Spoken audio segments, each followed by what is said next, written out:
മലയാളികളുടെ number 1 choice Kerala matrimony. ഇത്രമാത്രം നീ അറിഞ്ഞു വെച്ചോ? നിന്റെ അന്തകനാ ഞാൻ ആർക്കും കൊട്ടേഷൻ ഒന്നും കൊടുക്കാറില്ല. പിന്നെ എനിക്കും ഇയാൾക്കും വെച്ച കെണിയില് മറ്റുള്ളവർ കുടുങ്ങിയെങ്കിൽ അത് അവനവന്റെ കയ്യിലിരിപ്പായി കണ്ടാ മതി. എന്റെ മരുമോൻ വീൽ ചെയറിൽ ഇരുന്നാലും ഇല്ലെങ്കിലും ശരി, കണ്ണനൊരു മനുഷ്യനായിട്ടാ ജീവിക്കുന്നത്. അല്ലാതെ അമ്മയും അമ്മയുടെ മോനെയും പോലെ മൃഗങ്ങളെ പോലെ അല്ല. കാട്ടിലുള്ള ജന്തുക്കളൊക്കെ ഇപ്പൊ നാട്ടിലിറങ്ങി ഇര പിടിക്കുന്നുണ്ട്. അതിനെയൊക്കെ വെടിവെച്ച് കൊല്ലുകയും കൂട്ടിലടക്കുകയൊക്കെ ചെയ്യുന്നുണ്ട്. എന്നാ അതിനേക്കാൾ വലിയ മൃഗങ്ങളാ ഇവിടെ നാട്ടിൽ ജീവിക്കുന്നത്. മരുമോനും മോളുന്നെന്ന ധൈര്യത്തിൽ നീ ഒരുപാടങ്ങ് മുകളിലോട്ട് പോകണ്ട. അങ്ങനെ പോയാലേ ആകാശം മുട്ടെ നീ അങ്ങ് വളരും. പിന്നെ ആകാശത്തിന് നിന്നെ കണ്ട് ഓടേണ്ടി വരും. നാണം കെട്ടവിടെ ചെറുക്കനെ കൊണ്ട് വാടാ.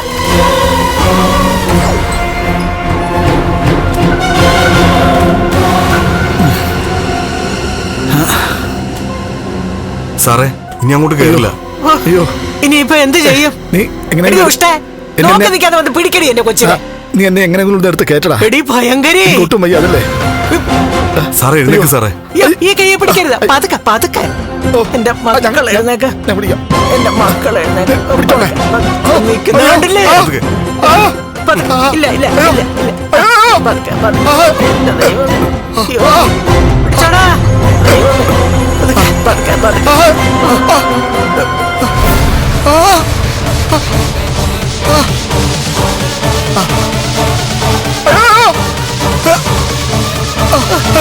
അയ്യോ പതുക്കെ വീഴല്ലേ. പതുക്കെ പതുക്കെ പതുക്കെ. മുറുക്ക പിടിച്ചോ. വീഴല്ലേ മോനെ.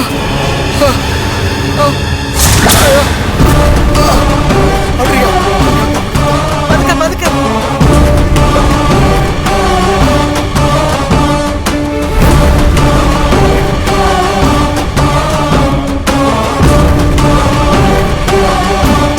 എനിക്ക് ഇയാളോട് ഒരു സഹതാപവും ഇല്ല.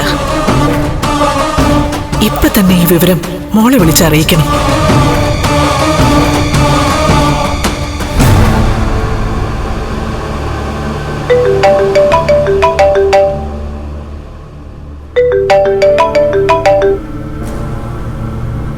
ആ അമ്മേ, അയാള് വന്നിട്ടുണ്ട്. മോളുടെ രണ്ടാനച്ഛൻ. ഓ എത്തിയോ? എത്തി. നടന്നല്ല വന്നത്. എന്റെ മരുമോനെ പോലെ വീൽ ചെയറിൽ തന്നെയാ. ഒരു ദിവസമെങ്കിൽ ഒരു ദിവസം അയാളെ അങ്ങനെ കാണാൻ പറ്റിയല്ലോ മോളെ. കണ്ണനെ വീൽ ചെയറിലാക്കിയ ദുഷ്ടന്. അതുകൊണ്ട് എനിക്ക് അയാളോട് ഒരു സഹതാപവും ഇല്ല. എനിക്കും ഇല്ലമ്മേ. അതുകൊണ്ട് തന്നെ ആ കാഴ്ച എനിക്കും കാണണം, കണ്ണേട്ടനോടൊപ്പം തന്നെ. ഞാനിപ്പൊ തന്നെ കണ്ണേട്ടനെ കൂട്ടി അങ്ങോട്ട് വരാം. ശരി മോളെ.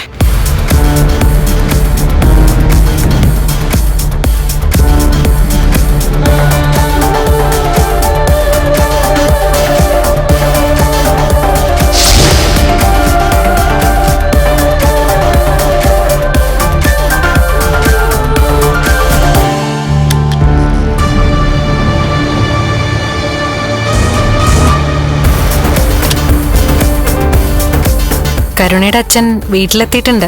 ഡിസ്ചാർജ് ആയി. നമുക്ക് അവിടെ വരെ ഒന്ന് പോണം. എന്തിനാ പോകുന്നത്? അയാളെ എന്നെ തന്നെ കൊല്ലാൻ നടക്കുകയല്ലേ. അങ്ങനെ ഒരാളെ അങ്ങോട്ട് പോയി കാണേണ്ട കാര്യമുണ്ടോ? കാര്യമുണ്ട്, അതുകൊണ്ടല്ലേ വിളിക്കുന്നത്. സഹതാപം രേഖപ്പെടുത്താനാണോ പോകുന്നത്? ഒരിക്കലുമല്ല. അയാളോട് എനിക്ക് ഒരു സഹതാപവും ഇല്ല. അയാൾക്ക് എന്ത് സംഭവിച്ചാലും എന്റെ കണ്ണെന്ന് അറിയത്തില്ല. പിന്നെന്തിനാ പോകുന്നേ? അയാള് ഡിസ്ചാർജായി വന്ന ശേഷം അയാളും അയാളുടെ അമ്മയും കൂടെ തന്റെ അമ്മയെ എന്തെങ്കിലും വേദനിപ്പിച്ചായിരുന്നു? ഞാൻ പലതവണ പറഞ്ഞല്ലോ, ആ അമ്മയെ നമുക്കിപ്പം നിർത്താന്ന്. നമ്മുടെ ഏതെങ്കിലും ഒരു വീട് അമ്മയ്ക്ക് കൊടുത്താ പോരെ? എന്നിട്ട് അവിടെ ഒരു ജോലിക്കാരി വെച്ചു കൊടുക്കാം. അതൊക്കെ നമുക്ക് അവിടെ ചെന്നിട്ട് തീരുമാനിക്കാം. ഇപ്പൊ ഞാൻ വിളിക്കുന്നത് അതിനൊന്നുമല്ല. അതെന്തിനു വേണ്ടിയിട്ടാണെന്ന് അവിടെ ചെല്ലുമ്പോ കണ്ണേട്ടന് മനസ്സിലായിക്കോളും. തന്റെ മനസ്സിൽ എന്തോ ഉണ്ടല്ലോ. അതുകൊണ്ടല്ലേ വിളിക്കുന്നത്. പോകാം. ശരി. എന്നാ വാ.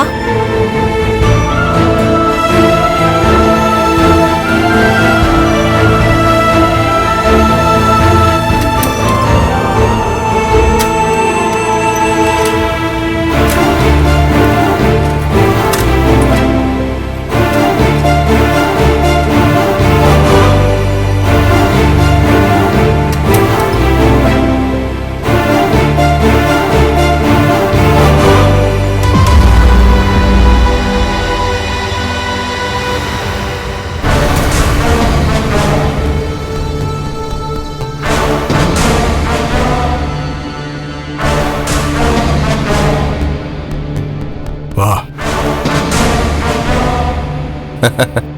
അവനെ തളച്ചു. അച്ഛനെയും പ്രതാപനങ്ങളെയും തല്ലിയവനെ. എന്താ സംഭവിച്ചത്? അച്ഛ അവനെ കെണി വെച്ച് അങ്ങ് പിടിച്ചു. അത്ര അച്ഛൻ അറിഞ്ഞാ മതി. അവൻ നിസ്സാരക്കാരനല്ല. മുഖം മറച്ചാണ് അവൻ എന്നെയും പ്രതാപനെയും തല്ലിയത്. അവന്റെ കൈയൊക്കെ ഉരുക്കാണ്. ജാമ്യത്തിലെങ്ങാണ് അവൻ ഇറങ്ങിയ പിന്നെ നിനക്ക് ഈ നാട്ടിൽ ജീവിക്കാൻ പറ്റില്ല. അതുപോലെ തന്നെ അവന് നല്ല സ്ട്രോങ് ആയ കൂട്ടുകാരുമുണ്ട്. അവരെയൊക്കെ ഞാൻ തളച്ചോളാം. പണത്തിന് മുന്നിൽ മയങ്ങാത്തവരില്ലല്ലോ അച്ഛ. പണത്തിനൊന്നും വലിയ പ്രാധാന്യം കൊടുക്കാത്തവനാ ഈ പറഞ്ഞ മാർക്കോ. ഇന്ന് അച്ഛനോട് ആരാ പറഞ്ഞത്? പ്രതാപനങ്ങളുടെ കയ്യിൽ നിന്ന് പണം വാങ്ങിയിട്ട് അവൻ എന്താ ചെയ്ത്? വാങ്ങിയ പണത്തോട് അവൻ കൂറ് കാണിച്ചോ? ആ പണം പ്രതാപന് നഷ്ടമായി. നല്ലൊരു ഗുണ്ട ഒരിക്കലും അത് ചെയ്യില്ല. വാങ്ങിയ പണത്തോട് അവൻ ഉറപ്പായിട്ട് നന്ദി കാണിച്ചിരിക്കും. അതുകൊണ്ടാ ഞാനിപ്പോ അവനെ ചതിപ്പെടുത്തിയത്. നീ സൂക്ഷിക്കണമെന്നേ ഞാൻ പറഞ്ഞുള്ളൂ. ഇതൊക്കെ നടന്ന ശേഷം മാർക്കോയുടെ ചരിത്രം ഞാനൊന്ന് പഠിച്ചു. അവൻ ഇരട്ടച്ചങ്കനല്ല, അതിൽ കൂടുതൽ ചങ്കുള്ളവനാ. അതൊക്കെ എനിക്ക് അറിയാച്ച.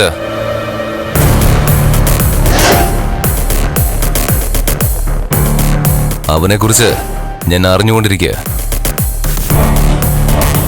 പെൺകുട്ടികളോടൊക്കെ വളരെ മാന്യമായിട്ട് പെരുമാറുന്നവനാ. നീതിക്ക് വേണ്ടി മുറവിളി കൂട്ടുന്നവൻ. അങ്ങനെയുള്ളവനാ ഇപ്പൊ നീതികേട് കാണിച്ചിരിക്കുന്ന. നമ്മളെ ചതിച്ചവരെ നൈസായിട്ട് അങ്ങ് തേച്ചങ്ങ് ഒട്ടിച്ചു.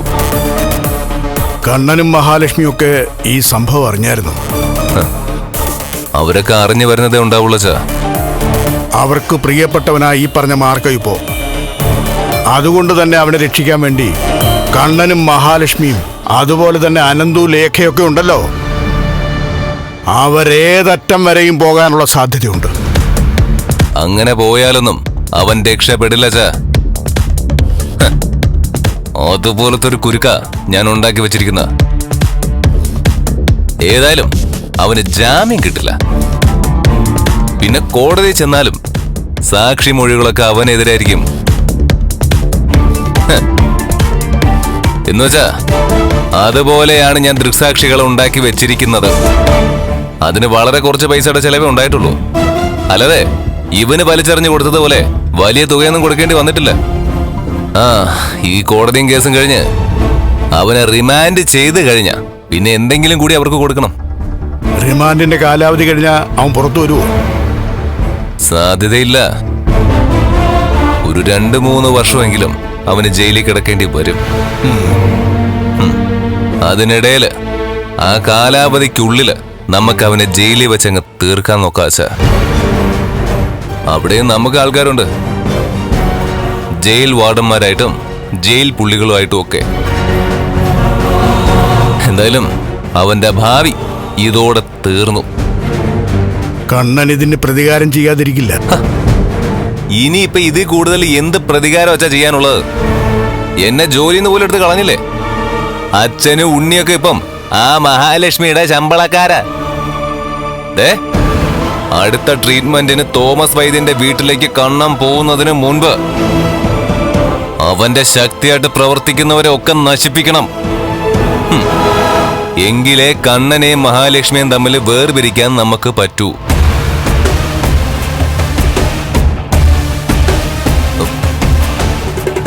ഇവിടെ ഒരുത്തിയെ കൂട്ടിക്കൊണ്ടു വന്നു, അച്ഛന്റെ അനന്തരവളെ. പ്രതീക്ഷിച്ച പോലെ ഒന്നും കിട്ടാത്തോണ്ട് അമ്മയൊക്കെ പരിധി വിട്ടിരിക്കുക. ഏത് നിമിഷവും അമ്മായിയമ്മ പോര് പ്രതീക്ഷിക്കാം. അച്ഛാ, അതൊക്കെ ഒഴിവാക്കാൻ മഹാലക്ഷ്മിയും കണ്ണനെയും തളച്ചേ പറ്റൂ. അതിനാദ്യം തറ പറ്റിക്കേണ്ടത് ഈ മാർക്കോയാ. അത് ഞാൻ ചെയ്തു കഴിഞ്ഞു.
ഫ്ലവേഴ്സിന്റെ പിൻബലത്തോടെ 24ന്റെ പുതിയ സംരംഭം 24 സ്റ്റഡി അബ്രോഡ്. വിദേശ പഠനം ഇനി സുരക്ഷിതം. 1600-ലധികം സർവകലാശാലകളും 1,00,000+ കോഴ്സുകളും. UG, PG, ഡിപ്ലോമ, MRS വരെ ലോകമെമ്പാടുമുള്ള സാധ്യതകൾ. കൗൺസിലിംഗ് മുതൽ വിസ വരെ. ഫോറക്സ്, ലോൺ, ട്രാവൽ, അക്കോമഡേഷൻ എല്ലാം ഒറ്റ ടെച്ചിൽ. www.24studyabroad.com. കുടുംബങ്ങളോടൊപ്പമുള്ള ആത്മബന്ധം. ഫ്ലവേഴ്സ് ആൻഡ് 24 വിശ്വാസത്തിന്റെ ഉറപ്പ്. 24 സ്റ്റഡി അബ്രോഡ്. വിദേശ പഠനം ഇനി സുരക്ഷിതം. വിദേശ പഠനം ആഗ്രഹിക്കുന്നവർ ഉടൻ വിളിക്കൂ. 9001-9001-56. മോനെ, അമ്മേ, ഇയാൾ അത്യാവശ്യമായിട്ട് ഇങ്ങോട്ട് വരണമെന്ന് പറഞ്ഞു. എന്നെ ഇയാളെ കൊല്ലാൻ വേണ്ടി ആളെ വെച്ച കൂട്ടത്തില ഇയാളുടെ രണ്ടാനച്ഛൻ. കാണാൻ താല്പര്യമില്ലെന്ന് പറഞ്ഞതാ. അപ്പോ ഒരേ വാശി വന്ന് കാണണമെന്ന്. കാണണം മോനെ. അതുകൊണ്ട് ഞാനാ മോളെ വിളിച്ച് വിവരം പറഞ്ഞത്. വാ വാ മോളെ.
മനസ്സിലായോ കണ്ണേട്ടന് എന്തുകൊണ്ടാ ഇങ്ങോട്ടേക്ക് വരണമെന്ന് പറഞ്ഞതെന്ന്? മനസ്സിലായി. നിന്റെ കെട്ടിയൻ വീൽ ചെയറില്ല, അതുകൊണ്ട് എന്റെ മകനും വീൽ ചെയറിൽ ഇരിക്കുന്നത് കണ്ട് ആസ്വദിക്കാൻ വന്നതായിരിക്കും. എന്താ സംശയം? അതിന് തന്നെയാ വന്നത്. നീ ആയിരിക്കും മോളെ മരുമനെ വിളിച്ചു വരുത്തിയത്. അത് സത്യമാണ്. ഞങ്ങൾക്കേ ഒരു സിമ്പതിയില്ല നിങ്ങളോട്. ഞങ്ങൾക്ക് വെച്ച കെണിയിൽ നിങ്ങളാ വീണത്. മനസ്സിലായി. ഇവൻ എനിക്ക് കൊട്ടേഷൻ കൊടുത്തു, അതുപോട്ടെ ഇവന്റെ സ്വന്തം അമ്മാവനും കൊടുത്തില്ലേ? ഞാൻ ആർക്കും കൊടുത്തില്ല. താൻ കൊട്ടേഷൻ കൊടുത്ത ആള് തന്നെയാ തന്നെ ഈ പരുവത്തിലാക്കിയത്. അതുകൊണ്ട് ഞങ്ങൾക്ക് സത്യം എന്താണെന്ന് അറിയാൻ കഴിഞ്ഞു. സത്യം പറഞ്ഞ കണ്ണേട്ടനല്ല വീൽ ചെയറിൽ ഇരിക്കേണ്ടത്, നിങ്ങളെപ്പോലുള്ളവരാ. എനിക്ക് അധിക ദിവസം ഇരിക്കേണ്ടി വരില്ലടി. ഉടനെ ഞാൻ ഇതിനകത്ത് നിന്ന് എണീക്കും. അതെ, പക്ഷേ ഇവനുണ്ടല്ലോ ഈ ജന്മം ഇതിനകത്തൊന്നും എഴുന്നേക്കാൻ പോകുന്നില്ല. ഇവന്റെ കാലനങ്ങിയെന്നോ കൈ അനങ്ങിയെന്നോ ഒക്കെ പറയുന്നത് കേട്ടോ. അത് വെറും പറച്ചിലല്ല. ഒന്ന് കാണിച്ചു കൊടുക്കുക കണ്ണേട്ടാ.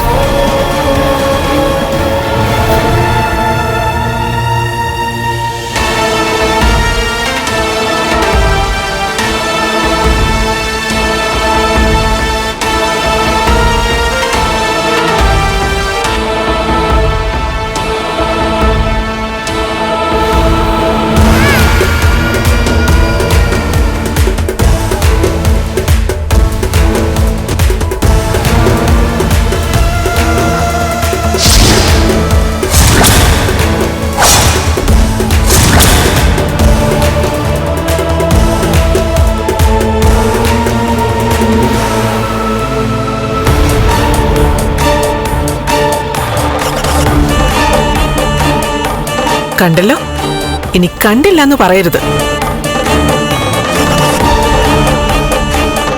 എന്നാലും ഒരാൾക്കൊരു ആപത്ത് വന്നപ്പോ അത് കണ്ടാസ്വദിക്കാൻ നീ വന്നല്ലോ. ആ സമയത്ത് തന്നെ നീ നിന്റെ മോളെയും മരുമനെയും വിളിച്ചു വരുത്തിയല്ലോ. അതിന് ഇത് മാത്രമല്ല കാരണം, മറ്റൊരു കാരണം കൂടിയുണ്ട്.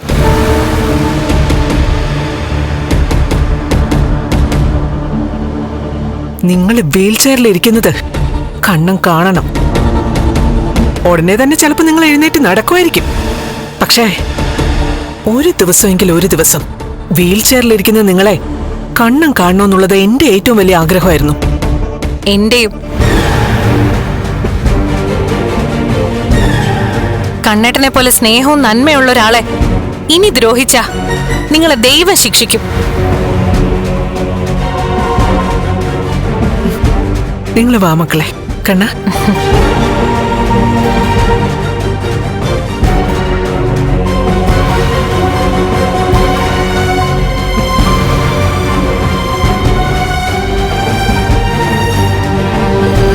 എന്നാലും അവള് രണ്ടെണ്ണത്തിനെ വിളിച്ചു വരുത്തിയല്ലോടാ. അവൻ പറഞ്ഞത് കേട്ടില്ലേ? ഞാൻ വെച്ച ആ വാടക കൊണ്ട് തന്നെയാണ് എന്നെയും അവന്റെ അമ്മാവനെയും വീഴ്ത്തിയതെന്ന്. എനിക്ക് അപ്പോഴേ സംശയം ഉണ്ടായിരുന്നു അങ്ങനെ സംഭവിക്കാനുള്ള സാധ്യതയുണ്ടെന്ന്. പൈസ പോയത് മാത്രം മിച്ചം. ഇനിയെങ്കിലും ആൾക്കാരെയൊക്കെ മനസ്സിലാക്കിയിട്ട് വേണം ഈ പണിക്കൊക്കെ നിൽക്കാൻ.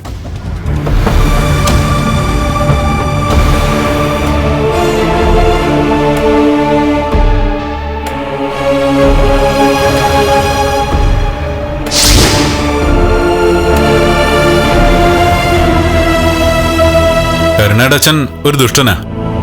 എങ്കിലും മറ്റുള്ളവരുടെ വേദനയിൽ ഇതുപോലെ സന്തോഷിക്കുന്ന കൂട്ടത്തിലല്ലല്ലോ അമ്മയും മോളും. പിന്നെ ഇപ്പോഴെന്താ പറ്റിയത്? അതെന്താ മോൻ അങ്ങനെ ചോദിച്ചത്? മോനെ കൊല്ലാനായിട്ടാ അങ്ങനെ ആളെ വെച്ചത്. അങ്ങനെയുള്ളപ്പോ അയാളുടെ ഈ അവസ്ഥയിൽ ഞങ്ങളെ ദുഃഖിക്കേണ്ട കാര്യം എന്താ? അതെ കണ്ണേട്ടാ, അയാള് നാളെ ചിലപ്പോ വീൽ ചെയറിന്ന് എഴുന്നേക്കുമായിരിക്കും. പക്ഷേ ഇങ്ങനൊരു കാഴ്ച ദൈവമാണിപ്പോ നമ്മളെ കാണിച്ചു തന്നത്. വീൽ ചെയറിലിരിക്കുന്ന ഒരു മനുഷ്യന് എന്തെല്ലാം പരിമിതികളുണ്ടെന്ന് അയാൾ അറിഞ്ഞേ തീരൂ. മോൻ ഒന്നുകൂടൊന്ന് കാണിച്ചേ ആ കാൽവിരലുകൾ ചലിക്കുന്നത്.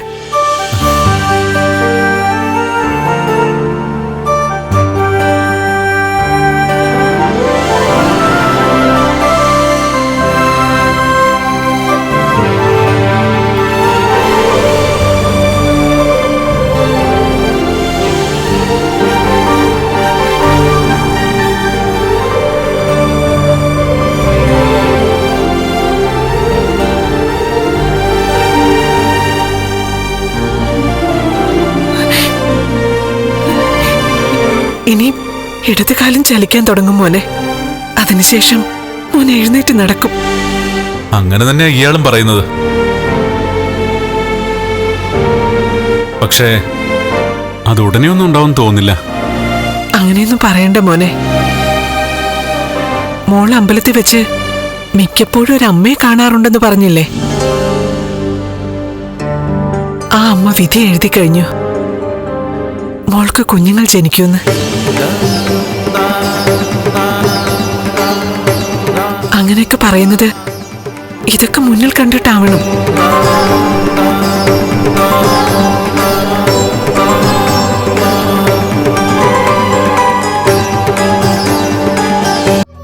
മലയാളികളുടെ നമ്പർ 1 ചോയ്സ് കേരള മാട്രിമോണി.